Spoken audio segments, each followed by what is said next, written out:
Joining us now is a very special guest. We have with us Congressman Ami Bera, who's, of course, a Democrat. Thank you so much for speaking to Times Now, Congressman Bera. You, along with Republican lawmaker Joe Wilson, have introduced a bipartisan resolution in the U.S. Congress recognizing the strategic value of the historic partnership between New Delhi and Washington. You've also said that your resolution aims to show the support for the India-US partnership and that it has been the same for the past 3 decades across various regimes that we've seen. And you also said that this is a tool to activate the Indian-American diaspora. This is coming, of course, amidst the strained ties between India and US, where hefty tariffs have been imposed and a lot of turbulence on various issues. How much of this is symbolic reassurance and how much is actionable policy?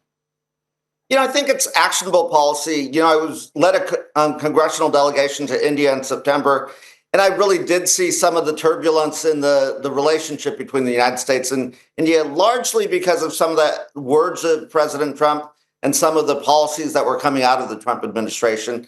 I thought it was very important for members of Congress, Democrats and Republicans, to say nothing has changed from our perspective. Going back to Bill Clinton, George Bush, President Obama, President Trump, President Biden, it's been our strategy to increase our economic ties, increase our security ties between the United States and India, and nothing's changed. When I talk to the businesses in India, they understand the importance of that economic relationship. And also when I visited Western Naval Command in Mumbai, they understand the partnership on the geopolitical strategic security front. Right. Recently we've seen how India has signed a landmark deal as far as, importing 2.2 million tons of US LPG. That's nearly 10% of India's annual LPG imports. Now, this has come shortly after New Delhi is actively trying to shrink its trade surplus with the US following President Trump's imposition of the 50% tariffs on Indian goods. Do you see India's increased purchases of US energy, crude, LNG, so on and so forth, as well as LPG, as a pathway to resolving these trade tensions? And you believe Washington should now respond by rolling back the tariff barriers? Absolutely. I mean, I'm hoping that we can get a trade deal with India done. It seems like it's fairly close. And if there's anything Congress can do to get this across the finish line, certainly I think the energy purchases are good both for the United States, but also good for India because, as it booms, its energy needs also are increasing. I think there's also other areas that we should be working closely together on: technology, artificial intelligence. Those are natural alignments. India's water needs. So, can we help India with desalination to meet its water needs? So, I mean, the alignments are all there. Let's forge these strategic partnerships so there's predictability. And again, I think that was part of the reason for doing the resolution. Right. What about the US Congress itself? How does that view the energy cooperation as part of the broader Indo-Pacific strategy? I think the Congress sees the energy cooperation as a real positive. Certainly there are some members of Congress that have concern about India's purchasing of energy from Russia and what that looks like. This allows India to move off of the Russian oil purchasing. That said, again, I think we recognize in Congress India's energy needs are growing as its economies are growing. So, what does that look like? This is a moment where India can flex its diplomatic muscle. I do think President Trump very much wants to find a resolution to the conflict in Ukraine.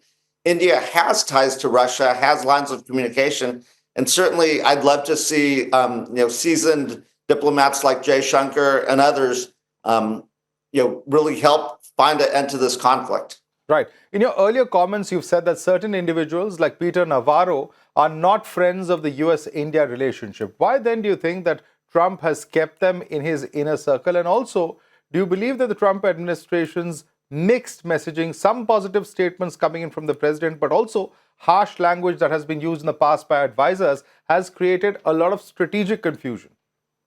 I agree. It has created strategic confusion. Again, I think that's why members of Congress have to speak out, Democrats and Republicans, because, again, nothing's changed from our perspective. We are talking to the Senate as well to have the senators introduce a companion resolution as well. I think the president's getting some bad advice. By all accounts, his relationship with Prime Minister Modi is a strong one.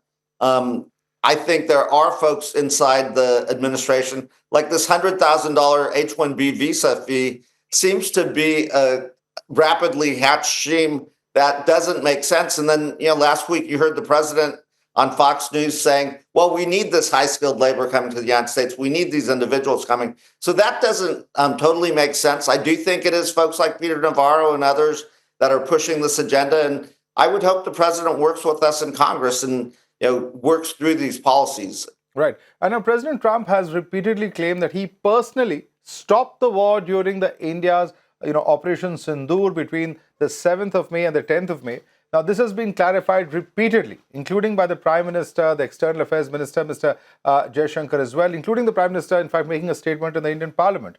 How do you see this claim by Donald Trump? Because his repeated reassertion of these claims leads to inevitable controversies back home here domestically in India.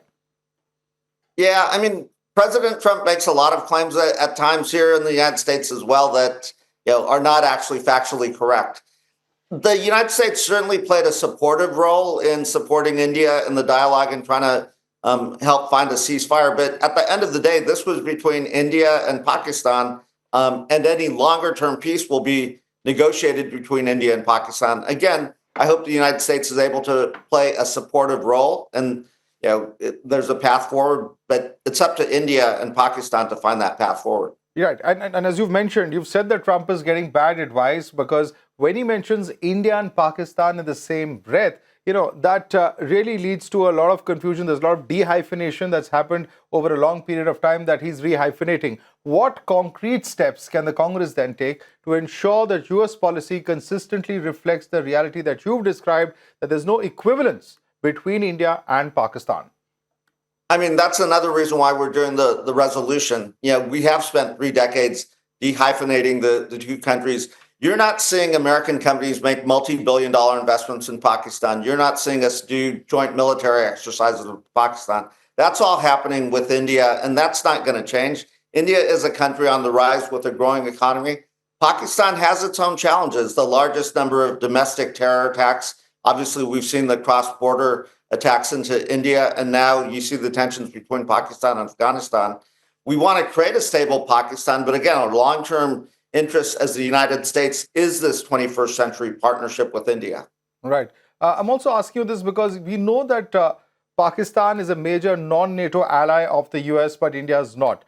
The big question then is dehyphenation possible as far as the current administration and the current dispensation is concerned, because we've seen, for instance, the Pakistan Army Chief come and repeatedly meet with President Trump. So there are a lot of people who are wondering what exactly is going on with Pakistan. Again, we're trying to figure it out. Part of the reason we did the resolution, again, is to reassure from the congressional side, we don't see this equivalence between India and Pakistan. We see members of Congress, Democrats and Republicans, see the long-term strategic, security, economic interests all align with India. And we don't want that to change. That's been a strategy for 30 years, certainly the 14 years I've been in Congress. We want to continue that trajectory. I think it's important for members of Congress to speak out at this time. And this is the time for the Indian American diaspora to activate, to go talk to their members of Congress, have them sign this resolution, make this firm commitment to this 21st century partnership. Right. And one interesting point that your resolution attempts to reinforce when we're talking in the context of India and Pakistan, particularly in US thinking, is, you've said that the need for swift prosecution of the perpetrators of the 2008 Mumbai attacks. You've cited the Pahalgam attack by the TRF, which is a Lashkar proxy. The big question then is, where have we failed to communicate that? And, how are we going to take this forward? I mean, our hope would be that the president gets better advice within the administration, that he understands the terror threats that emanate out of Pakistan, that our counterterrorist folks, our intelligence community can work with the Indian intelligence community to rapidly find these folks, prosecute these folks. Americans died in 2008 as well, our own citizens. So this is in our own interest as well. Right. Let me go on to another very important issue between India and the United States. And very clearly, it's not just the 50% tariffs, but also aspects like a $100,000 H-1B visa fee, which are issues which are straining ties. You've said as much yourself. But the big question is that, is this being driven, and all of these policy decisions being driven a lot by politics and not enough long-term strategic thinking? Because nearly 75% of those H-1B visas, as we all know, go to Indians, and the restrictions have shocked many in India. And you have said that the United States could potentially be hurt and by a decision like this. The big question is, are you going to risk losing a generation of Indian tech talent permanently with such decisions? Well, you've seen members of Congress, Democrats, Republicans, speak out against this $100,000 fee. And you've seen President Trump actually walk some of this back. So I think he's getting bad advice. I think this was a poorly hatched policy that a handful of folks within the White House came up with, folks like Peter Navarro, who didn't think this through. Again, you're watching President Trump start to walk back some of this, saying, hey, wait a minute, we need this talent. We need these doctors, these technology workers.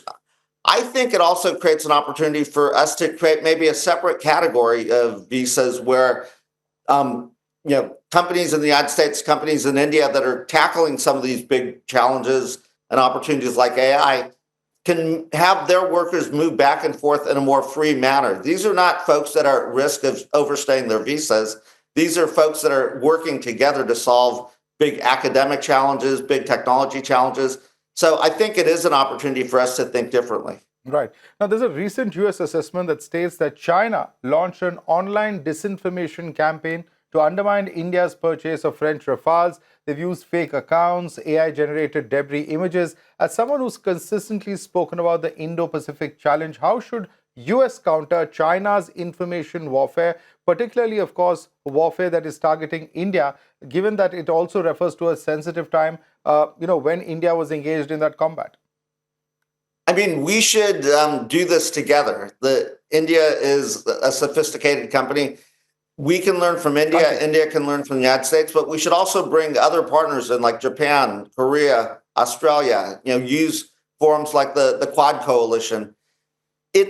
I think in the 21st century, it'll be countries that share similar values. India is the world's largest democracy. We're the world's oldest democracy. We both share, freedom of free markets, free opportunity. We should work together so that our children and grandchildren have the same opportunities for prosperity that we've had. Right. Let me also shift focus to, one thing that's really spoken about. Of course, you're a politician of Indian origin who's working there in the United States. You've been elected to office. We've recently seen, of course, the election of the New York mayor and the emergence of Zoran Mamdani. Now, he's, of course, a very controversial figure. We've seen, for instance, Eric Trump, attacking Zoran Mamdani as a socialist communist who wants to nationalize grocery stores, hates the Jewish people, hates Indian population, and has used his rise to argue that far-left policies are undermining major American cities. As one of the most prominent Indian American lawmakers, how do you respond to this sort of rhetoric? I think that's politics and political rhetoric. We've seen the attacks on the Indian American diaspora. Certainly, I've been subject to some of those attacks myself. At the end of the day, I don't think that's the sentiment of most Americans. Now, I tend to be a moderate, fiscally conservative Democrat. Mr. Mamdani, or Mayor Mamdani, may have slightly different policies, but we'll see how that plays out in New York City. Again, I wish him the best of successes. This broad diaspora, you're seeing the rise of the next generation of Indian Americans running for office. There's now 6 of us in Congress. When I was first elected, I was the only one. So I think that is a good thing. I think you're seeing the diaspora that's had so much success in business and medicine and technology now enter the arena of politics. And I think that can only be positive for the U.S.-India relationship. Right. I want to shift focus to another very, very controversial issue there in the United States. A lot of Indians also talking about it because after there's been a month-long saga, or several months-long saga, lawmakers in the U.S. House of Representatives and the Senate, with only one no vote on Tuesday, have approved a bill to compel the Justice Department to release a trove of files from investigations into convicted sex offender Jeffrey Epstein, who, of course, died in jail. Now, the Senate and House have unanimously demanded the release of these files, and you've said, no more excuses, no more delays. What specifically are you expecting that these files will reveal that's been hidden so far? And how confident are you that the Justice Department will comply fully without redactions or any political interference? I'm not confident that President Trump will release the full files or his Justice Department will release the files. But the American people have spoken pretty loudly that they'd like to put this episode behind them. The convicted sex offender, the victims, this is a way, hopefully, for the victims to find some closure. Again, I think for President Trump's interest, given everything that's going on in the world right now, put this episode behind him. If there's nothing to see there, if he's innocent, let's put this behind him so we can get on to things like getting a trade deal with India. Right. But Trump himself appears to have done a sudden U-turn on the Epstein case, with him now urging Republican House to vote for the release of these files. Why do you think that he shifted his stance from calling it a Democrat hoax to saying that there's nothing to hide, as you mentioned? I mean, I think he understood the politics, that we had the votes to pass this out of the House, that the American public wants full transparency here, that they'd like to see what they're trying to hide in those files. And then, I don't think the president wanted to lose that vote, so he just shifted his perspective. Right. And also, you recently sharply criticized Speaker Johnson for saying that he's kept the House in recess since September 19 during the longest shutdown in U.S. history. What immediate consequences are Americans facing because Congress has effectively been, quote unquote, missing in action? I mean, it's going to have an economic impact. Obviously, a number of folks were not getting paid during this time, so that will have an economic impact. Hopefully, we're able to recover fairly quickly through the holidays and get back on footing. But there's a lot for us to do in the United States. Again, the world is a complicated place. We're seeing, a more aggressive China. India is right there on the front line with regards to that. We're trying to bring the war in Ukraine to a close, and the economy globally still faces a lot of headwinds. And, there's just about a month and a half to go, but I must ask you this. Are you hopeful that we'll be looking at the closure of a trade deal by the end of this year, Congressman Bera? I mean, I sure hope so. It's been a very elusive thing. We've gotten close at times in the past. I think part of the signal here to President Trump and the administration is Congress is behind you. Let's get this trade deal done. Let's get down to zero tariffs or close to zero tariffs if we can. That would be good for both countries and both of our economies. Congressman Bera, thank you so much for taking the time out and speaking to us here at Times Now, sir. Thank you. Be well.